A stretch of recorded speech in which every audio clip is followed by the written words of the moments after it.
Welcome back to the channel, Living Stones. My name is Belinda, and today I'm going to just go back a little bit on some road trips and memories of vehicles that are known as bakkies in South Africa, but in Australia it's called a ute. And so I've entitled this video clip, A Ute in Time. Sit back, relax, and just have a listen. As I said before, not necessarily have to watch the video clip, but there is something about watching the clip while I read as well. And just share a little bit about a ute in time. What is a ute? A ute is something like a pickup truck, and it has a cab or an open loading area at the back for carrying things, and it's like a carrying tray, and you use it for work or leisure, as the story will go, and we will go into using the ute as a symbol in the story. Originally, it's a utility vehicle. It's for easy loading, as I say, of all kinds of goods, but it's really an iconic cultural vehicle used in Australia because it has a symbol of being extremely practical, and then there's the sense of ruggedness, and it is really ingrained in part of the of like Australia's lifestyle as a sense of also freedom and independence. And as I say, coming back to it as a workman's, tradesman's vehicle for utility, it does stand out that it has the ability to say that it provides for family. You know, if you are riding in a ute as a workman, you have provision for your family, you have a salary for your family. And then on the other hand, you've seen the call that it calls out for adventure and pleasure and leisure and going on day trips. So my first experience in a ute was this year, a few months ago in Australia. But going back and reflecting on some memories, as I say, in South Africa, where I know the vehicle as it's called bakkie, a bookie, riding around in our bakkies. It was a slang word like taken from Afrikaans language, from the word bak, B-A-K, bak, which translates loosely as a container. We also use it when we say we want a little bakkie to put our leftover doggy bag food, just put it in a small container. And the same as this bakkie does the same job as a ute, also to service and help the workmen with their tools and putting the equipment in it. So on the one hand, you experience that side of it, and then the other side, as I said, is the leisure side of the ute.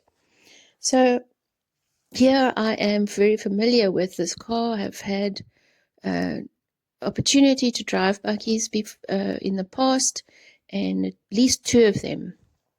And I stop and pause here because I realize where maybe this ute in time is going, or maybe I can say bakkie in time, because I reflect on an accident in one of these bakkies. That's worth telling.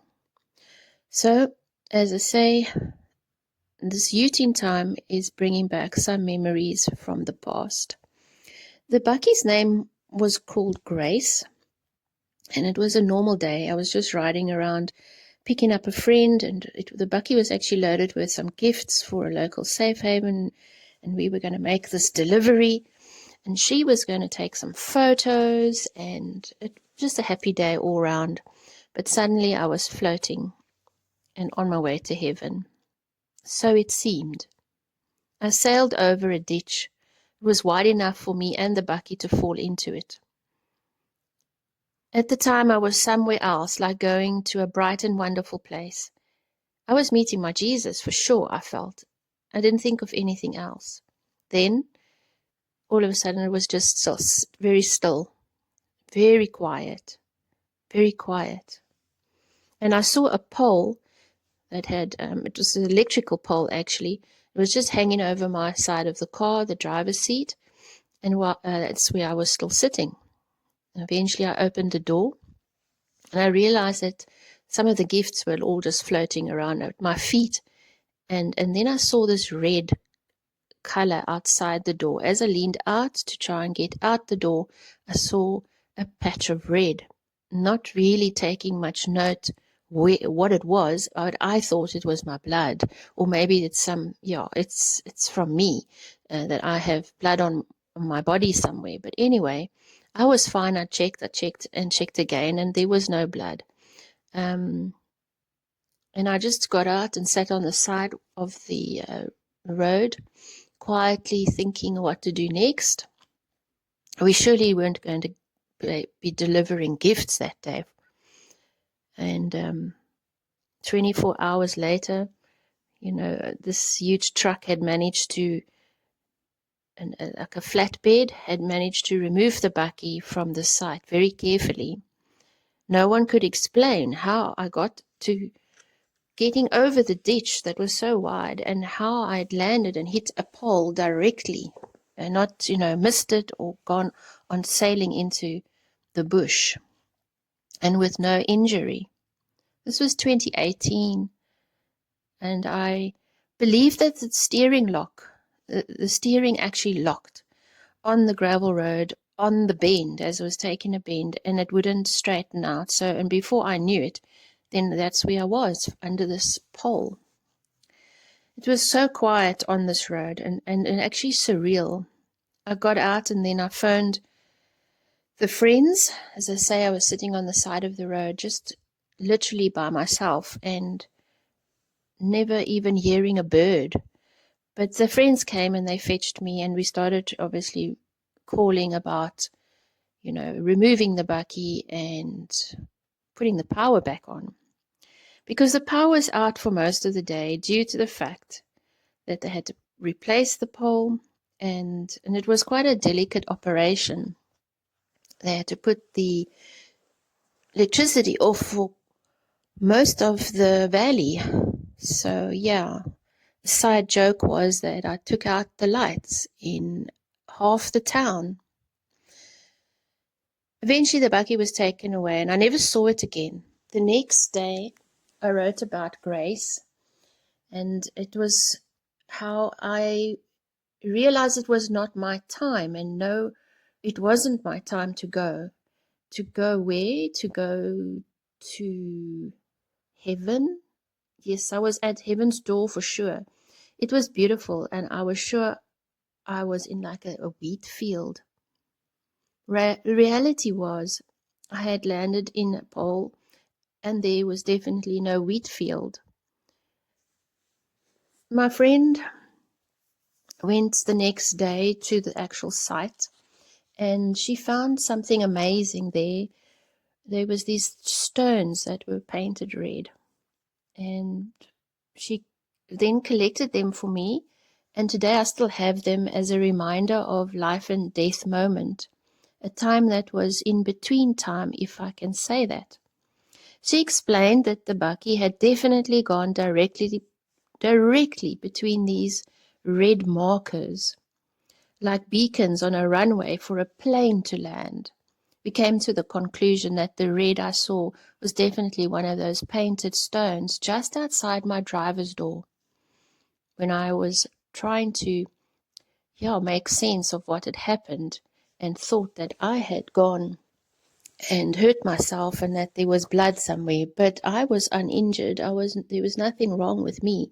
But these stones, when I think about it more, we felt that the angels directed the bakkie between these beacons and made the bakkie fly over the ditch into the pole, which ultimately stopped the bakkie from rolling or doing something worse. Just could have been really worse than it was. The moment definitely switched the lights off at least 12 hours or so before they went back on again. And all these little things and details have their place to remind us of grace and mercy, and that it wasn't my time to go. So I need to say that, yeah, maybe the farmers weren't too happy with me, and we can joke about it afterwards. But writing about grace, I knew it was not my time. It was, to go to this lighter, brighter place, thinking and focusing on nothing else but my Jesus Savior, was so surreal, and it is still so surreal to me today, 7 years later, that I can record this moment in time, this Bakkie in time. Now, which brings me to the Ute in time. So while in Australia, I found myself day tripping with a cousin of mine, and we drove north one day, then south the next, and these 2 days seemed like a lifetime. Time can actually do that. It just stretches. And he showed me the old sites, the places where he camped with his son, and just down memory lane about his years there, just going camping and fishing and surfing, obviously, as well. We stopped for a coffee. We stopped to put our feet in a lake, and we just stopped to enjoy the silence and just hear, the water lapping at our feet. And we can drive along, and there was just silence at times, and other times we just went over the speed limit on the open roads, singing very loudly to the music. California dreaming. The idea of finding a promise of a new start and a better quality of life is a theme running through this California dreaming. So one of the days we actually loaded the board, a surfboard or a stand-up board. My cousin would probably be correcting me when he listens to this, but it was that board. And he had a plan for this day set aside to head for the waves. No, not in my mind. But yes, he'd head for the beach, no matter the waves.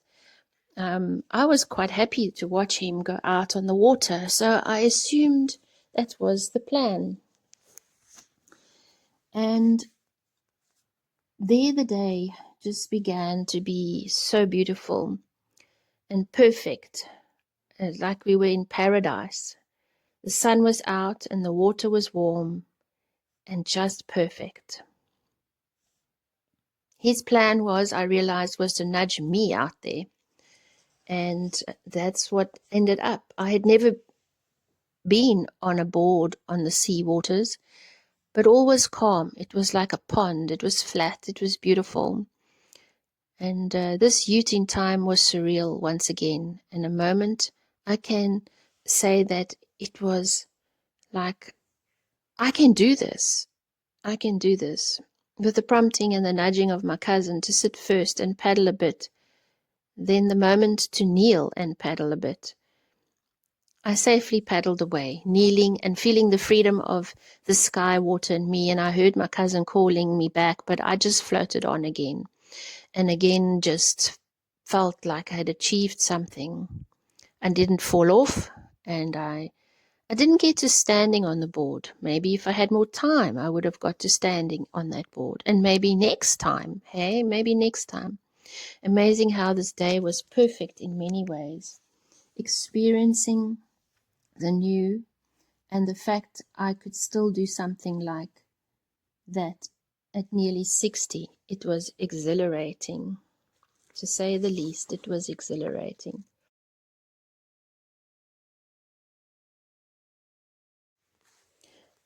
So on we go with the story of a Ute in time. Just taking time to reflect is so important. One day is just one day, but is it? It's 24 hours that sometimes can truly, truly be like eternity. So reflecting on the one day trip to fetch a friend, which landed up in an accident, was like I was on my way to eternity, and it really felt like that. It was so surreal. And then to come back and, a moment you're driving, and the next time you're looking up thinking, what just happened? Your brain catches up, and you know that you're still on earth, or on terra firma. My feet are still firmly planted on that gravel road. And I'm just sitting there next to the bakkie that's called grace. Grace took the hit, and I was saved.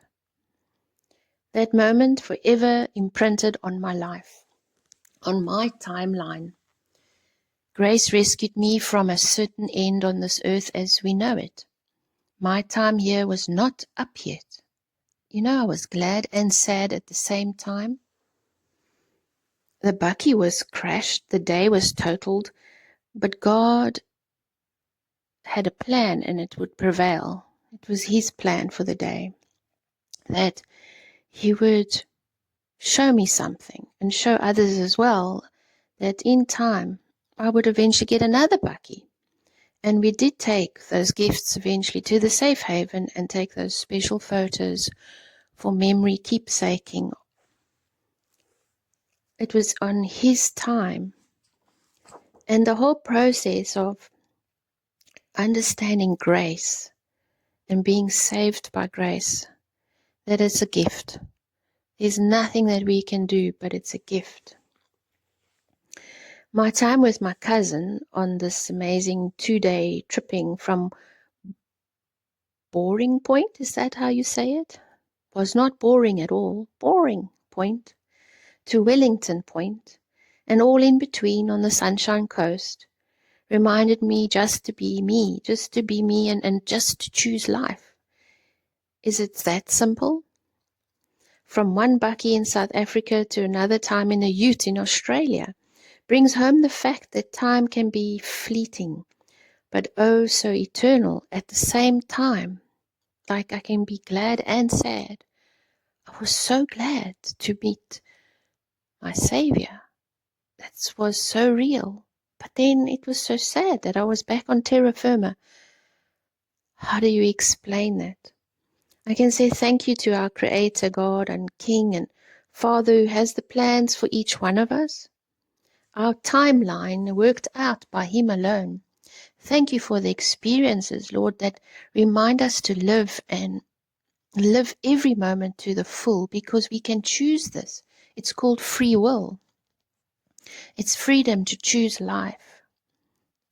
My Ute trip in time is such a memory of exactly that, choosing life, hitching the stand-up board on the back of the ute, and there we were.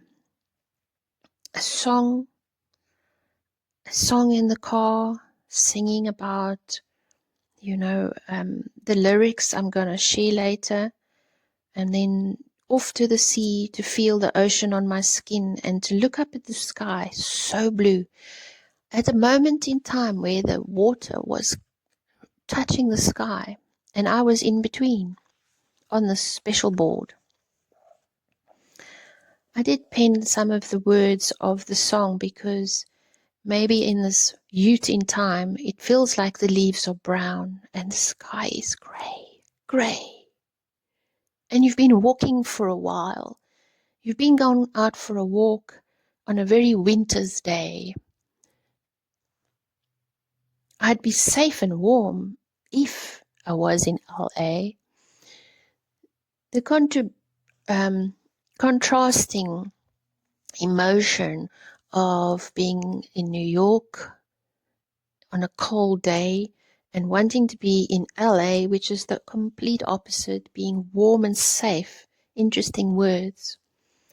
And I'm only sure that by the Lord's grace that you are listening to this today and actually took time out to listen to these words, because it says then, stopped into a church, and I was passing this along the way.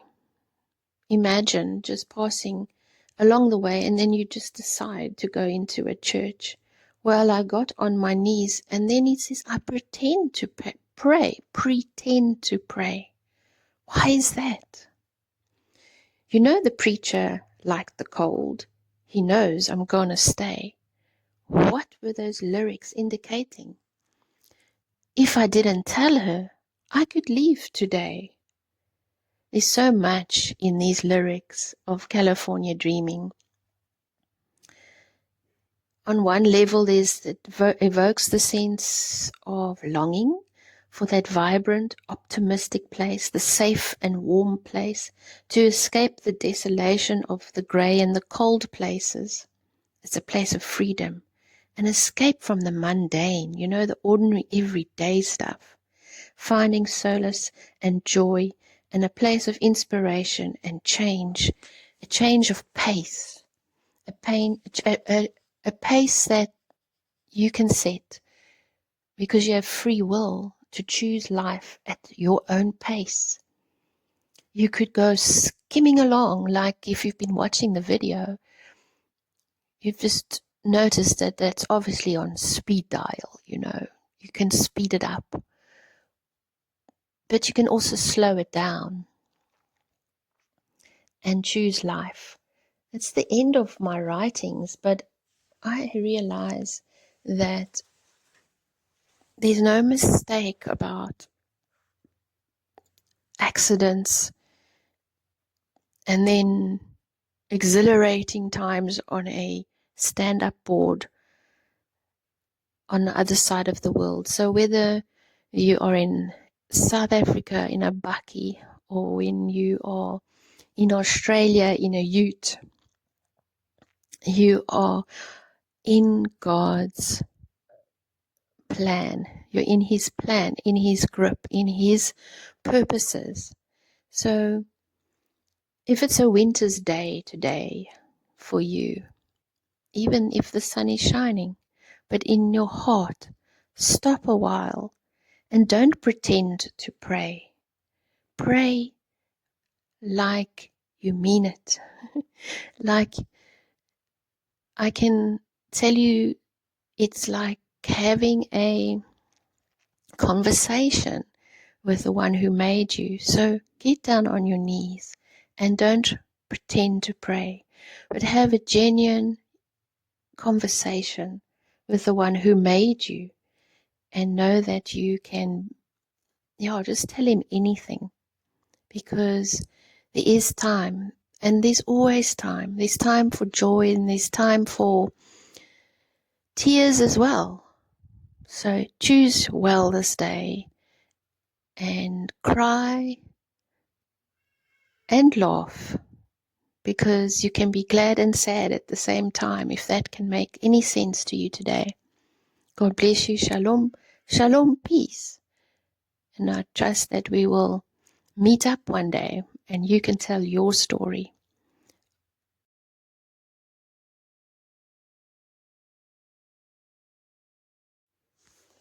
So there's one thing that I didn't mention, and that was just to share at the last part of the journey, and that was going home in the ute and just again recording and taking footage as you see it, of just riding along, in the moment, just in the moment. And in the moment, the camera, a phone actually tilted, and I noticed something amazing in the sky, and it turned out to be literally one moment in time of a cloud. There was no other clouds, just this one cloud, and it was in the shape of a heart, and I felt so loved. So loved. I couldn't believe what I was actually seeing, but if you look carefully, you will see where that heart is in the sky. Again, a gentle reminder of how much we are loved and how much we can just live in the moment of time and enjoy our Father's love. He only wants us to experience that at the end of the day. So be blessed as you feel His love today washing over you and experiencing a new day, a new trip in time.